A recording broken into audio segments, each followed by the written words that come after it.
Testimony Tuesday with Joey Pontarelli. Today on The Simple Truth, we consecrate everything to the Sacred Heart of Jesus through the Immaculate Heart of Mary and the pure, strong, chaste heart of St. Joseph. I'm your host, Jim Havens, and our guest today is Joey Pontarelli, Catholic husband and father, founder and president of Restored. Restored gives practical advice and tools to help teens and young adults cope, heal, and grow from the trauma of their parents' divorce or separation so they can feel whole again and thrive in every area of life. You can find it at restoredministry.com. But Joey's here to share some of his personal testimony with us, and we'll get to the good work that he's doing as well. But Joey Pontarelli, welcome to The Simple Truth. How are you today? Jim, great to be with you, man. Doing pretty well. Great to have you. Yeah, it's a blessing to have you with us. So we always begin at the beginning. What was your early life like, your family, the culture that you grew up in? Grew up in a Catholic family. From my memory, we would go to Mass on Sundays, pray before meals, but faith was never something that was super deep for me until actually after my parents' divorce. It was a really difficult, traumatic thing that I can get into maybe a little bit later. But after that, through some good friends, I was able to get much deeper into my faith. All right. So Catholic family growing up. So you would have been baptized as an infant, first Holy Communion around second grade or so. What age would you have been when your parents divorced? Yeah, and that's exactly right. I came from a big Italian family. I'm one of 6 kids. I'm number 2, actually. So I have 5 brothers and 1 sister. And went through all the sacraments. And I would say my mom of everyone in the family was like the most faithful one. But even if she was here speaking with us, she would say she never had maybe the full formation she wished she would have gotten. And so then come along, I was about 10, 11 years old when my parents split. And, I remember the day when they explained that they were getting divorced, and it just absolutely shattered my world. It brought so much pain, so many problems into my life. And, I remember just not being able to cope with that news as a boy and just hiding in the closet and crying and sitting in the closet. I couldn't put it into words then, Jim, but I felt abandoned, felt unwanted, felt like I just wasn't good enough, even though my parents didn't intend that. That's just how I internalized all this. And so just, sitting there in that closet, just didn't know what to do with this news. And in the months and years that followed, dealt with all sorts of pain and problems, like emotional problems, anxiety, depression, loneliness, a lot of anger for me as a boy. Dealt with relationship struggles. I remember after my parents split just saying, I will never get married. If this is where love and marriage lead, like why in the world would I ever want to, go down that path and repeat that cycle? And I became really afraid of that, really terrified that I one day was going to get divorced, was going to repeat that cycle. And then probably most destructively at that time, I just fell into bad habits. That was my way of coping with the pain I was experiencing. A friend of mine introduced me to pornography. That really became my drug of choice, my way of numbing all that pain. And even though in the moment it made me feel good, afterward I just felt so empty, and I knew I wanted to be happy. And it wasn't making me happy. And thankfully, that wasn't the end of the story. It was a happier ending. But it was a very rough spot to be in as a boy.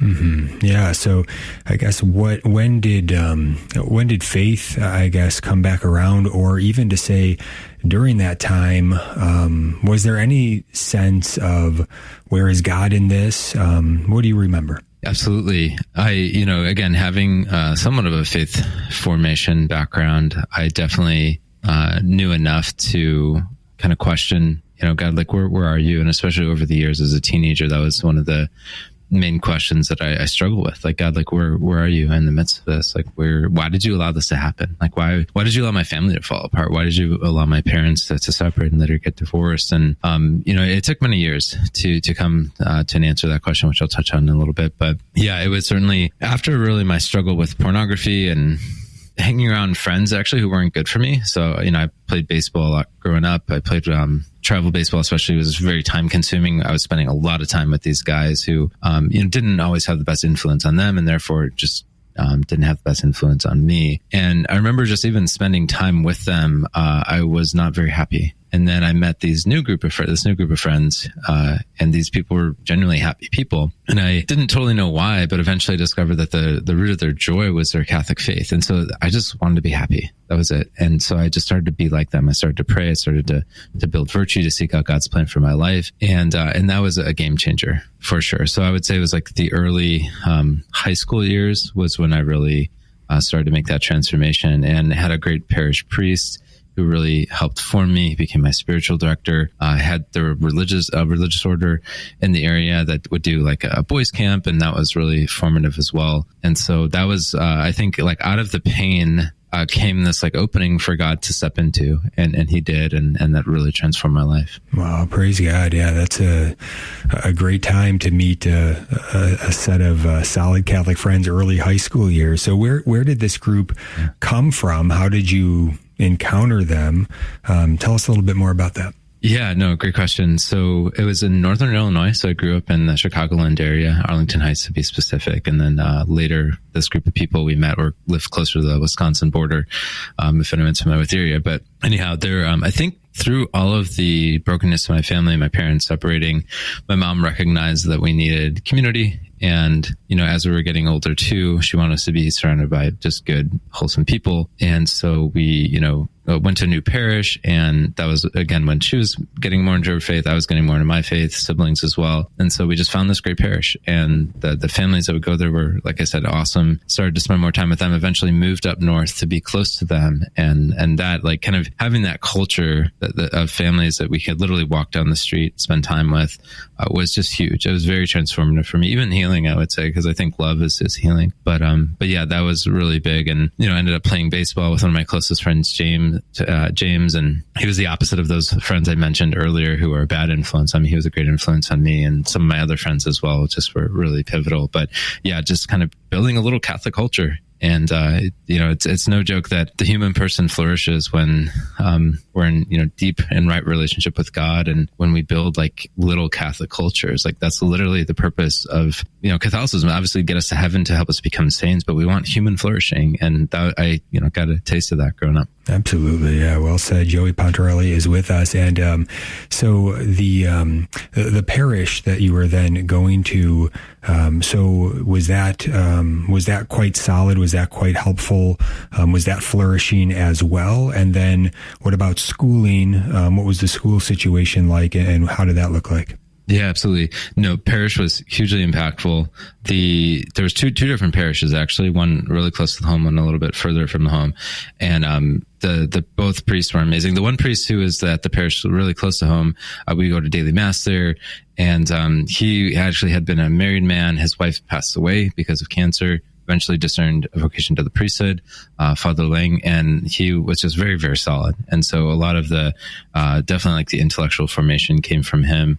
And then there was another parish eventually when he was moved away that we got more involved with. And that parish, was the one, we kind of originally mentioned, just having a lot of great families and, just very solid, reverent liturgy and, just pretty vibrant, community overall. So that definitely played a huge role. And I think, like it's the litmus test of every good Catholic parish, like how often are they offering confessions? How often are they offering Eucharistic adoration? And both those parishes had it a lot. The one parish during Sunday Mass, there were multiple priests who were hearing confessions. The other parish before daily Mass, like you can go whenever you wanted to. And there was, perpetual adoration in some places. And I definitely was deeply impacted by that. We also had a good youth group. We would do things together. And mostly I think we would just study our faith and discuss it. And it became pretty normal to like I was saying before, pursue virtue and pursue God's plan for your life and to pray. And my friends and I would encourage each other in that. And man, I just don't know where I would be without them.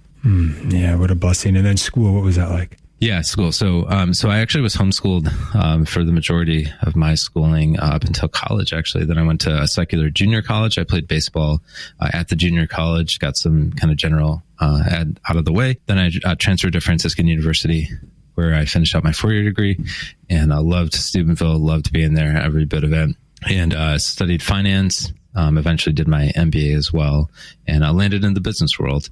And so, but no, the education on the homeschooling side, there were, just had a great experience homeschooling. There were a few things that I think maybe could have benefited from having mentors like in the sciences. I think that's an area where I perhaps could have excelled more, but overall I'm just extremely grateful for my mom, especially, who really pursued giving us a great education and doing that through like a homeschool structure. So I know homeschooling now has become much more popular, but at that time it was a bit, countercultural. Yeah, but I was really grateful for that and was able to even test out of like a year of classes, not because I'm like smart or anything, but just there was a good program to help us do kind of like AP CLEP exam things. And so that was really helpful. But, through that as well, learned my faith better. But yeah, that was the situation. And going to the secular school was a unique experience as well. I'd always played sports with, my secular friends who I love, don't want to put them down in any way, but they weren't my closest group of friends. They're not the people who I necessarily wanted to be like. But, playing baseball in college too was a new experience. And so that was something I was grateful for, but ultimately I knew that I longed to kind of yet again be brought, kind of grown, developed, formed in a Catholic community. And that's what led me to Franciscan University. Outstanding. Joey Pontarelli is with us, restoredministry.com, to learn more about him and his good work. Joey, what were the years that you were at Franciscan? I was there from the spring of 2013 to 2015 is when I graduated. So I was a transfer student, so I didn't have the full 4 years there. All right, very good. We'll pick it up there when we come back with Joey, find out what happened from there. What was his discernment like? Was there any vocational discernment? We're going to get into more of his personal testimony when we get back. And then as we head into the second half of the show, we'll get into a lot of the good work that he's doing with restoredministry.com as well. Stay tuned. iCatholic Mobile is a proud sponsor of the Station of the Cross. Your cellular service should work when you need it. Dependable calls, reliable data, and customer service you can count on. iCatholic Mobile provides nationwide 5G service, unlimited talk and text, and free roaming in Canada and Mexico. And every plan helps sustain the Station of the Cross, keeping faith-filled programming on the air. More info at iCatholicMobile.com.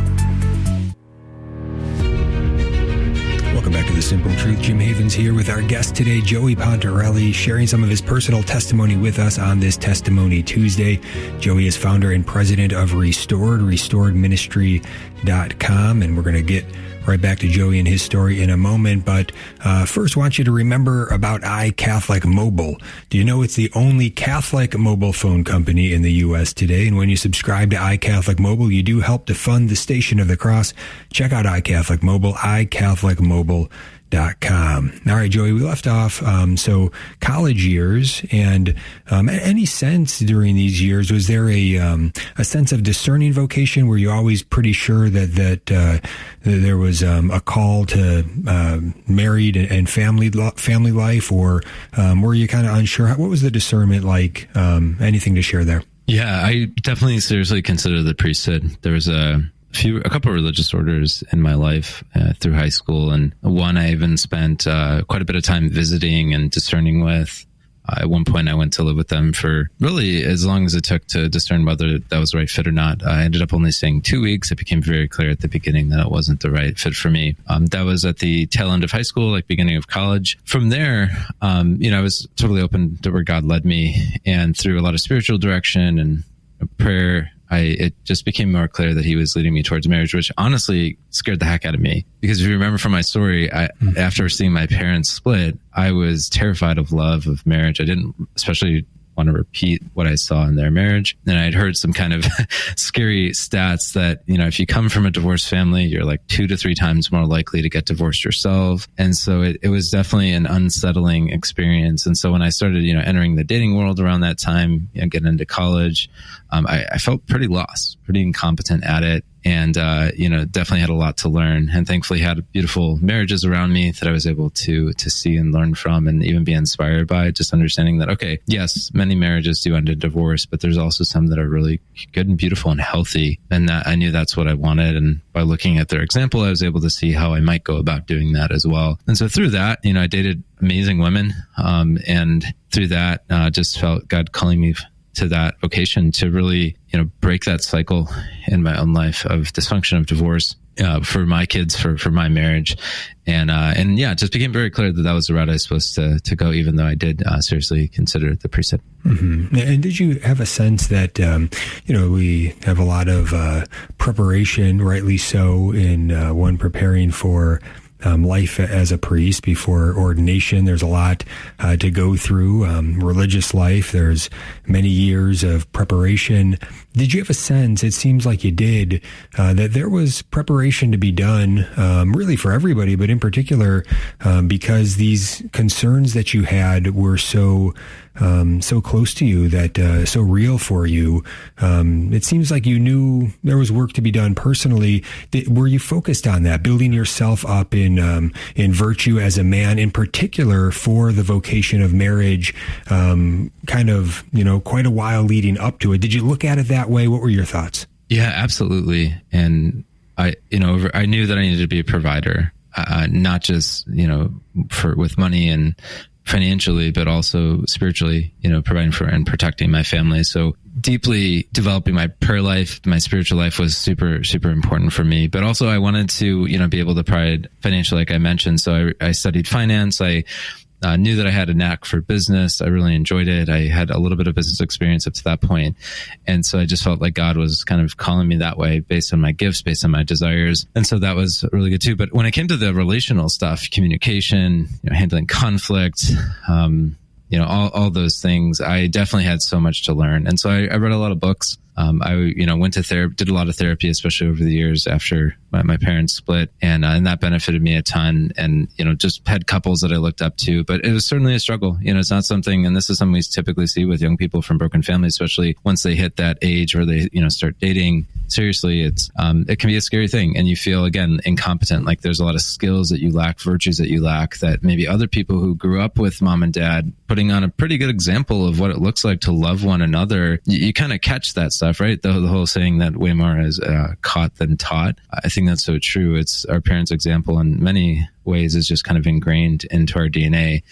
Can we relearn that? Can we overwrite that? Absolutely. I definitely believe that. That's what I'm trying to do in my own life. I've been married 7 years now. I have 2 kids, another one on the way. And, kind of going back to my story, was able to get porn out of my life. I'm no longer addicted to that. I no longer struggle with big or constant emotional problems. And, like I said, we've been able to build a little family of our own. And there's always challenges. There's always things to be worked on. But thankfully, by God's grace, I was able to work through a lot about that. But no, I think what you're saying, Jim, is a great point. Like overall, as a culture, as a church especially, we need to take marriage much more seriously. And I wish we had some sort of a years long formation that would prepare you for the sacrament, because it's just as grueling and serious as the priesthood or religious life. Mm-hmm. Yeah, Joey Pontarelli is with us, restoredministry.com. Share with us about post-college, so moving on from college, and also maybe share the story of meeting your wife, and then the particular discernment there. So you knew, probably called to marriage, but then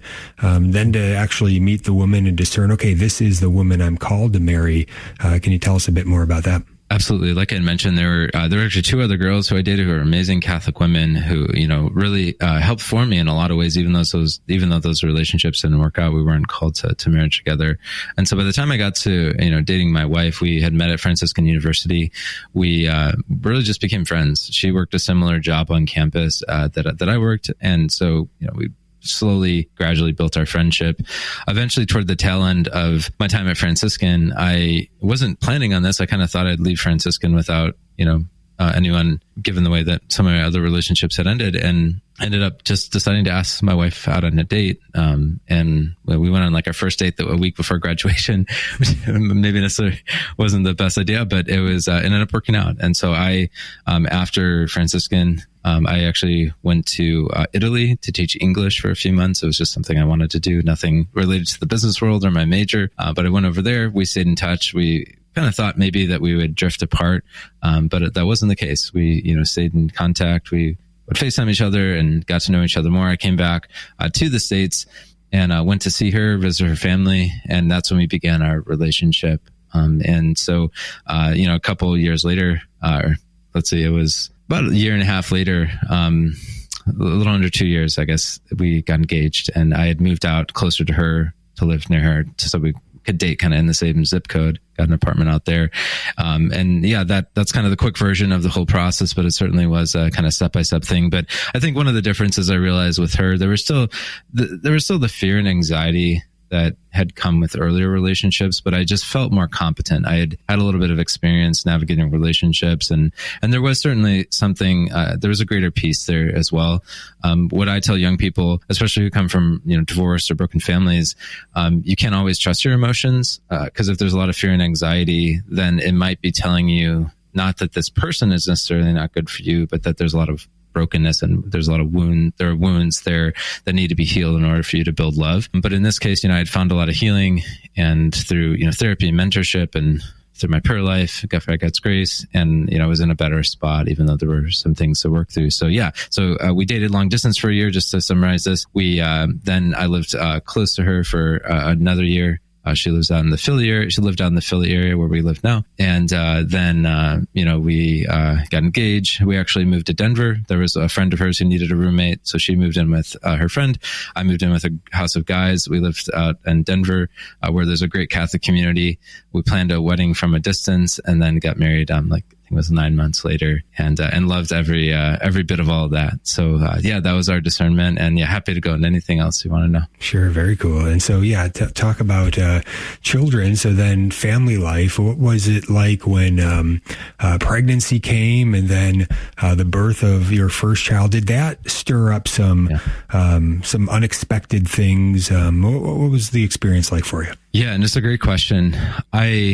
I was always excited to be a dad. I was the second oldest of 6 kids, and loved kids, loved being around them. Even, when friends had kids or there were families I was close to, it was always a great thing to be around the kids. We my daughter Lucy, so we did have a miscarriage our first pregnancy, which was a grueling experience. I know there's a lot of, families who go through that, and it's a difficult thing. It's not talked about a lot, but that was like a really, really difficult thing. It was an early miscarriage for us, but still a heavy thing. And so we got pregnant with my daughter Lucy, and we were just so excited for her to come along. And so once she was born, there were certainly, challenges along the way. It's kind of overwhelming for young people, like where I'm sure, the listeners can relate if they've had kids. You get pregnant, and there's all this information about like pregnancy and doing that well, and then you have to think about the delivery, and there's all this information, a plethora of it to learn about that, and then you have the baby, and you're like, whoa, we gotta figure out how to nurse this baby and take care of the baby and bring the baby home, and then there's the parenting aspect. So it's a lot. It's an overload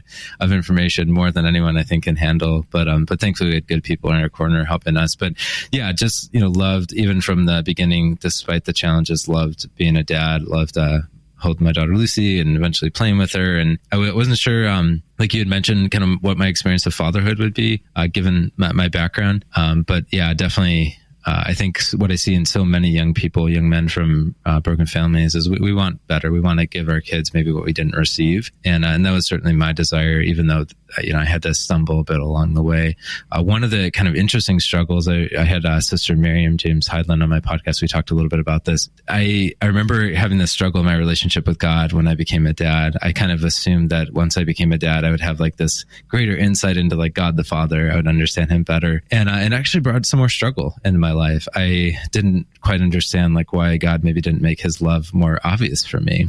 And it was this really kind of tough but honest place I was in my prayer life. And so I remember just bringing it to God. That was one of the things my spiritual directors taught me, like God can handle all of it. He can handle your anger. He can handle, your frustration. He can handle your doubts, your questions. And so I remember bringing it to him, and the answer didn't come at once. But just like with my parents' divorce, I'd recognized that he was right there in the midst of it all with me. And one of the things I learned was that, when I wanted to make my daughter feel loved, I would just show her. I would make it obvious. And so my question for God was like, why don't you do that more for me? And what I was missing, I remember walking my daughter. I was walking in the stroller. We were heading to Adoration down the street. And I remember my phone kind of malfunctioned. I'm like a tech guy. I understand this stuff pretty well. And my phone like malfunctioned. It turned on a song I hadn't heard in like years. And I was like, this is so odd. This wasn't even on my playlist. What's going on? And it was really wild, Jim. It was like almost as if God was speaking to me. I don't have like a lot of these experiences, but it was almost as if he was speaking to me through the lyrics of this song, just telling me that essentially like he was right there with me. He wanted to make his love more known to me, but so often I'd been resistant to it.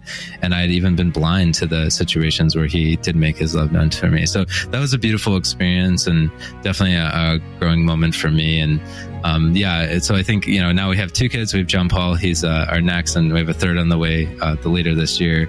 And I think I've heard Jason Everett, I remember saying that children are the sandpaper of sanctity. They definitely, kind of root out the vices and help you build virtue. And I would say that's so true. So I definitely am a better man because of that, even if I don't handle every situation perfectly.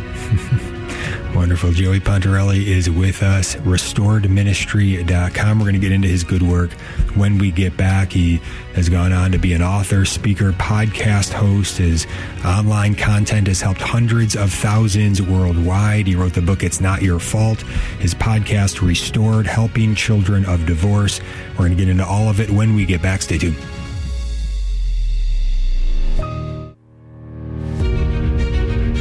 Welcome back to The Simple Truth. Jim Havens here with our guest today, Joey Pontarelli. He is the founder and president of Restored. Restoredministry.com is where you can find him and his good work, restoredministry.com.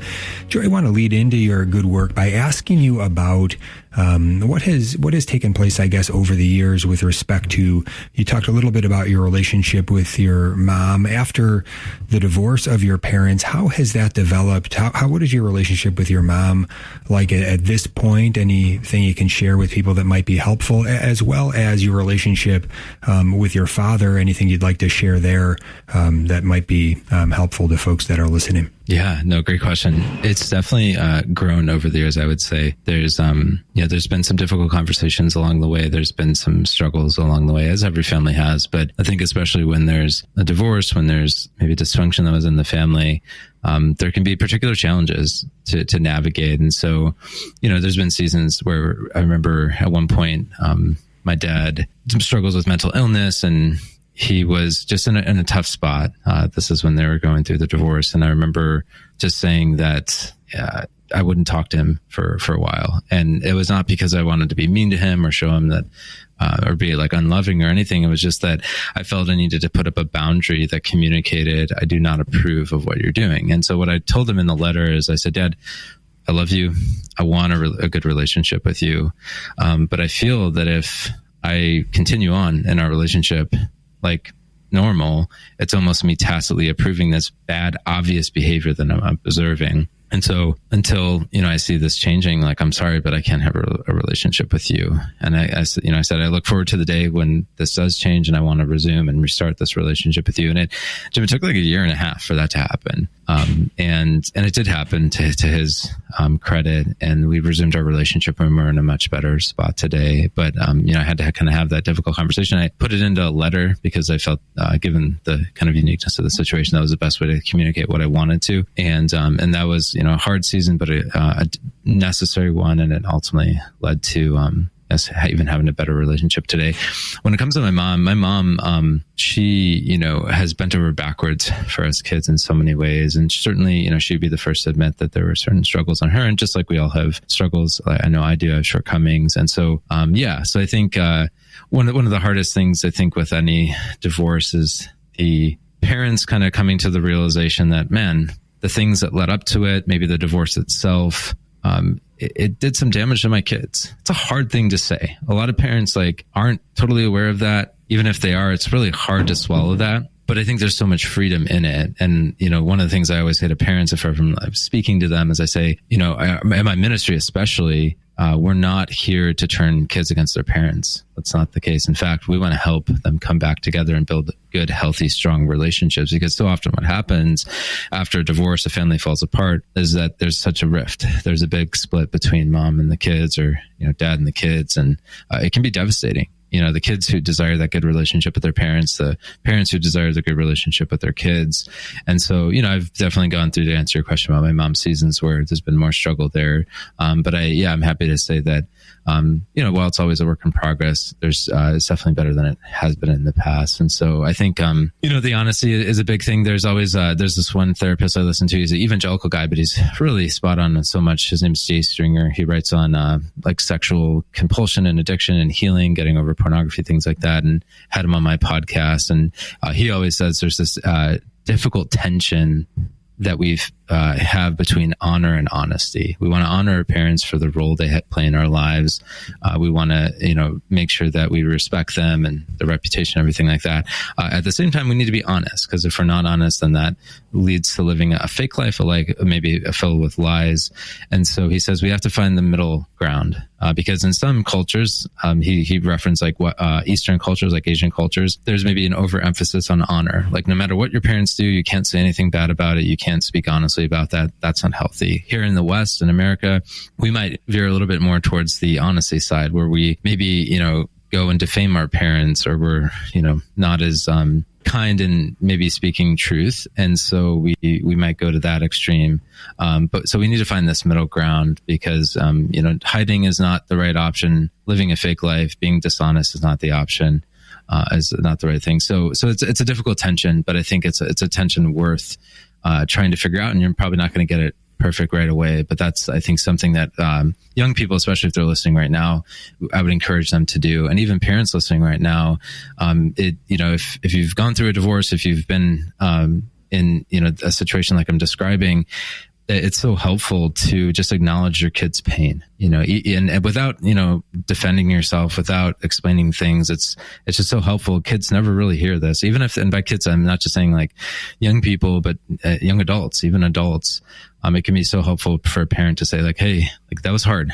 I'm really sorry. I know there was a lot of things that happened maybe out of my control, but here are the things that were within my control. And, maybe I could have done better, and I'm really sorry about that. And you'd be shocked by how much that'll help your relationship.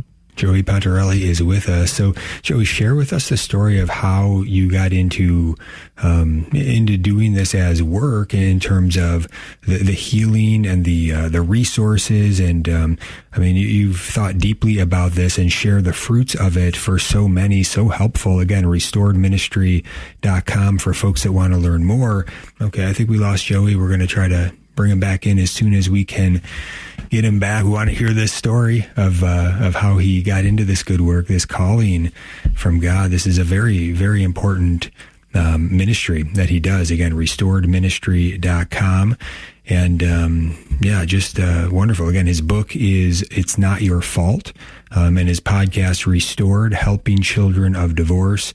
So some great resources there, but also the website, restoredministry.com, and we'll reconnect with Joey as soon as we can here to hear that story, hear more about that good work. But whatever it is, whatever your story is, if you have some connection to divorce, maybe your parents divorced, maybe you divorced in your own story, your marriage didn't go the way that you would have expected, didn't work out, whatever it is, I think fundamentally what we need to remember is what Joey was just sharing, that honesty, right? And that coming to the Lord our God with that honest heart and that humble heart, and saying, here's the difficulty, here's the mess, I'm struggling, come Lord Jesus, and invite him into it.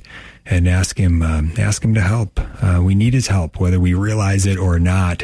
If we don't think we do, then that means we need it more than we even. That means we need it even more if we don't think we do. So we're always in need of him, and so to remember that, and remember to draw close to him, and to develop that life of prayer, to be faithful to that. Everything's going to flow from there, and if our hearts are truly open, we are going to receive so much from him, so much healing from the inside out, and so much blessing. And this is all real. And at times, we can be tempted to think it's not quite real. At times, we can get quite upside down in our thinking.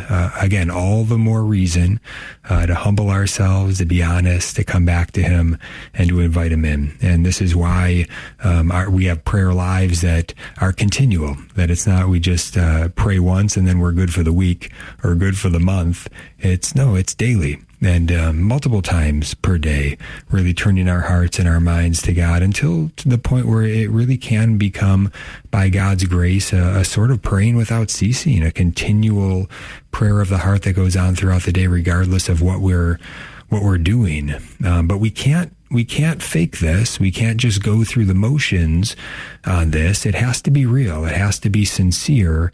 And that means we do have to be honest about our own sins, weaknesses, and failings. We can't pretend that they're not what they are. We can't pretend that they're not there if they are there, and just go about our business as if we're playing make-believe.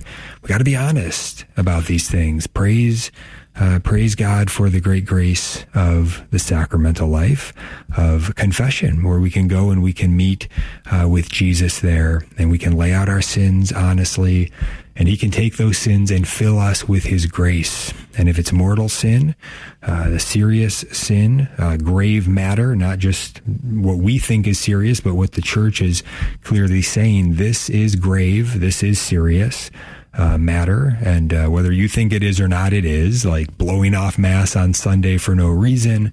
That's grave matter, right? We're basically in that situation just saying, God, I know you said, I know this is a command, but I'm gonna do what I want anyway. I'm just gonna blow it off here. Not that important to me. That's very serious, right? We cannot be doing that without taking on serious consequences from that serious action. And the consequence of a mortal sin is that the life of sanctifying grace is snuffed out in our souls. We die a spiritual death when we commit a mortal sin. That's why we should never want to ever commit a mortal sin. Do whatever we can to reject temptation as it comes, especially to do anything seriously wrong as a mortal sin. But it's also why when committed, we need to go find a priest as soon as possible, and we need to lay it out honestly and say we're sorry to our Lord in that person of that priest in the confessional, and let him take the sin as he has promised to do when we sincerely lay it out, and to fill us once again with new life, with that sanctifying grace. And everything will flow from there. So certainly healing into our hearts. But there is a certain temporal consequence that remains, right? This is true for original sin. This is true for our personal sin. There's, to me, it would always be better had we never committed the sin, in the sense that something has happened. You can think of it, I like the example, I think it's one of the books of C.S. Lewis, The Chronicles of Narnia, the magician's nephew, when they're in the world of Charn, I think it is, and they ring a bell that they're commanded or they're told not to ring, and it's rung. And once the bell is rung, you can say you're sorry, you can even be forgiven, but the bell was still rung. Something still happened. There's a consequence that now has to be dealt with. And that is the case. So spiritual healing, yes, we need that, but there are still temporal consequences in our lives. That then there's a sort of, once we've committed a grave sin once, even if laid out and forgiven, there may be a tendency that comes as a consequence. We already did it once. Maybe the devil can pick up on that tendency, on that temptation, and say, well, you already did it once. Wouldn't it be so bad if you just did it again?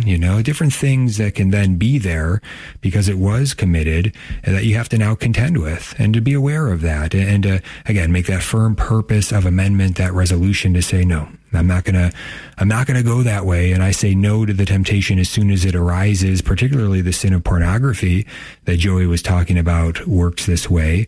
That it's a very clear example in terms of a serious sin that yes, can become habitual very easy. And then one has to contend with that, even if they're having good confessions and they truly are remorseful, sorry, laying it out and being forgiven and receiving that new life, that sanctifying grace. The temptation is going to come stronger if you are habitual in going down that road. It's going to take greater effort, greater grace, because that temptation will come, and it will come strongly if that's something that has been taking place in one's life. Now, I will say that if you continue on resisting that temptation, and it's best to resist it at once, as soon as you first detect it, and going and confessing very truly when a sin is committed. If you do that, and if you are faithful to really participating by God's grace, putting the effort in, you will start to move in that other direction where, the temporal consequences will be more and more undone. And there will be greater and greater freedom.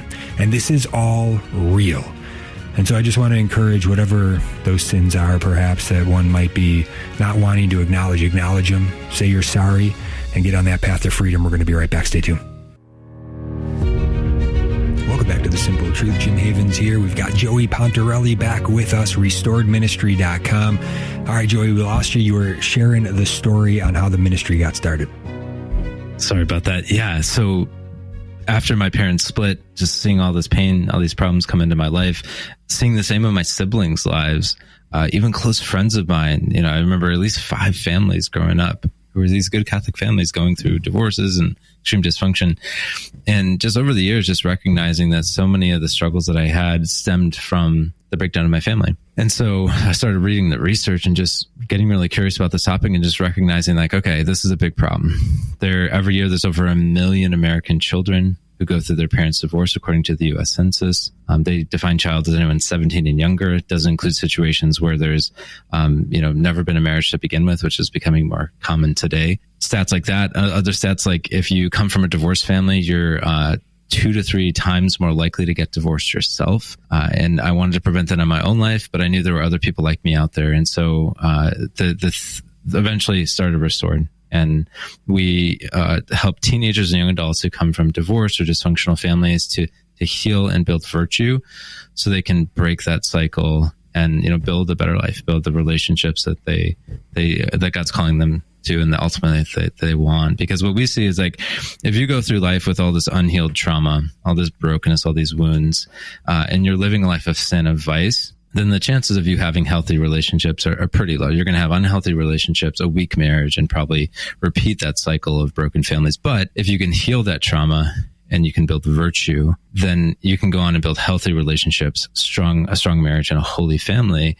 And in my opinion, that's what's going to transform our culture. Because as St. John Paul II said, as the family goes, so goes the nation, and so goes the whole world in which we live. And so that's our bet. We start with the individual. We start with the young people who have been through this particular wound of their family falling apart, their parents getting divorced, separated, or maybe things just being really dysfunctional, even though mom and dad do stay together. And so we put out content primarily. We create content that makes healing simple, that makes virtue building simple. We have a podcast. We have a book. We do speaking engagements. We have free video courses that we give away. We're putting out a lot of short-form content now on social media to reach young people right where they are right where they are in the digital continent. But again, the whole vision is that if we can help them heal and build virtue, then they're going to go on and build the relationships and marriages that God wants them to, and help them avoid the exact opposite, which is their marriage following the path that their parents did. Mm-hmm. Phenomenal. Yeah. Tell us about the book. It's Not Your Fault. Yeah. One of the things I looked for growing up was, after going through my parents' split and just dealing with all this pain and problems, is I wanted someone who would just offer some really practical guidance on all the challenges that I faced, whether it was the kind of the trauma itself, navigating the divorce, like how I felt about that, the realities of that, but also my relationship with my parents, how to set proper boundaries there and how to have a good relationship, how to support them in the proper way without maybe creating an unhealthy dynamic. Relationships, like I mentioned, were just a huge struggle, a scary place for me. I didn't know how to go about building them. A lot of emotional problems I mentioned, like anxiety, depression, loneliness, things like that.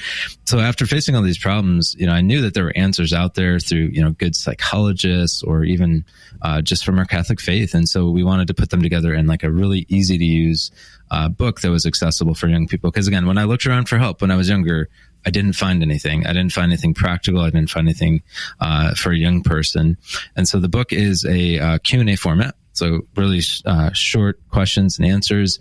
You don't have to read it from start to finish. You can go to the section on, navigating your relationship with your parents or romantic relationships or, healing, whatever it is. And you can just read that question, that answer. And within a few pages, you've got, something to get you started and hopefully to even go deeper after that. And so that's the book. It's Not Your Fault, a practical guide to navigating the pain and problems from your parents' divorce. And again, it's just what I wish I would have had growing up And so we're trying to build resources like that for young people, so that, when they read it, whether, they buy it for themselves, or if you're, someone who has young people in your life who come from broken families, you can gift it to them.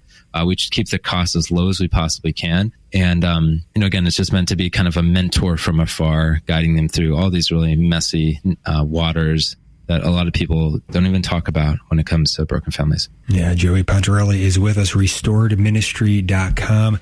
Joey, we've got a few minutes left. Just want to give you the floor. Anything else you want to share with us today? I would just encourage everyone listening. There's people in your life who, are carrying all sorts of brokenness. And I'd say a lot of them are carrying brokenness from their families. Relationships so often are where, we're wounded, and we need to heal. We need to heal. There's nothing more healing than God's grace. There's nothing more healing than a relationship with God, than a relationship with Jesus, than just being in Jesus's presence. And so I would, encourage you to do that for yourself, because you can't really offer what you don't have. If there's people in your life who, you see that they're broken, you see that they're struggling, you see that they need healing, start with yourself. We've learned that from the 12-step programs, that if you want to help someone else, work on yourself, and they'll hopefully be inspired by your example and just want what you have. And that's going to be a much more motivating force than anything that you can say. And so that's where I would start. But if there's young people in your life who you're eager to help, you want to help them, maybe break from the bad habits that they're struggling with. You want them to learn how to overcome or better navigate the emotional problems they're struggling with, or, maybe encourage them to discern their vocation, especially if they're called to marriage. And so all of those things, like, we exist for that. We want to come alongside them, mentor them, help them through the content that we create. And so we're here for you. And we even have a video course on our website. It's called Real Help. And it's all about how to confidently help someone who comes from a broken family. Because the big problem, Jim, that a lot of people face if they see a young person who comes from a broken family, they don't really know what to do or say. And so we just did a deep dive on the research and all these stories that we were hearing, and put together some principles that people can use to have a conversation with someone who comes from a broken family, from a divorced family. It's things to do, things to say, but also things to not do and not say that might actually cause more harm. We try to, simply summarize the research and some of the other lessons that we've learned along the way. So that's a free video course on our website called Real Help. If you just go to the website, restoredministry.com, you'll see that there. But I would say those, especially with this audience, there's so many people hurting from these wounds, often hidden wounds that aren't talked about, because, as you know, Jim, there's so many broken families in our culture. So there's so much dysfunction within our families. Divorce is a really common thing these days. And so it's pretty common to know someone who comes from a broken family, to the point where we almost assume that, well, since it's so common, it's quote unquote normal. And therefore, if it's normal, then it must not be that big of a deal. But if you actually read the research, like the psychological studies, the sociological studies, you'll see, like, my goodness, children of divorce are less likely to get married. They're less likely to have kids. They're more likely to get divorced. They're more likely to struggle with emotional problems, behavioral problems, social problems, like more likely to struggle with drugs and alcohol, more likely to struggle with violence. Like, the list goes on and on. It's pretty depressing. But once we understand the problem, a problem well defined is a problem half solved. And so we're trying to get awareness out there that, hey, this is at the root of so many of these problems that we see in our culture, whether it's homelessness or abortion or, struggles with lust, pornography, things like that. So often at the core of all those is brokenness. And so often the brokenness is rooted within our families. So our bet is that if we can start healing that and addressing that brokenness within our families that we received in our families, then we're going to start to reverse that tide. And our ultimate goal, like I mentioned before, is to build a Catholic culture where people build, healthy relationships, strong marriages, and holy families, and the human person flourishes and souls are saved. Like, that's why we're on this earth. And so that's what I would just encourage people to start with yourself, start with your own healing, find where you're broken, seek healing through God's grace, but also through good therapy. Try to find a very competent therapist. And then the people in your life who are maybe struggling because, they come from a broken family, they've sustained a lot of dysfunction, encourage them to heal too. And I think it's such a great investment for these young people, especially because they have the rest of their lives ahead of them. And if they're able to heal and build that virtue now, my goodness, their life can look completely different than if they wait 10, 20, or even 30 years. Yeah, Joey Pontarelli, what a blessing. Thank you so much for being with us today. restoredministry.com, restoredministry.com. Thank you, Joey. My pleasure. And I can't echo enough what Joey's been sharing on this show today. I do have, come from a divorce background myself. And I'll just say, look, bringing whatever it is, whatever the brokenness is, bring it to God sincerely. Invite Jesus into it. He can bring great good out of a mess. So let's trust in him. Jesus, we trust in you. God bless you all.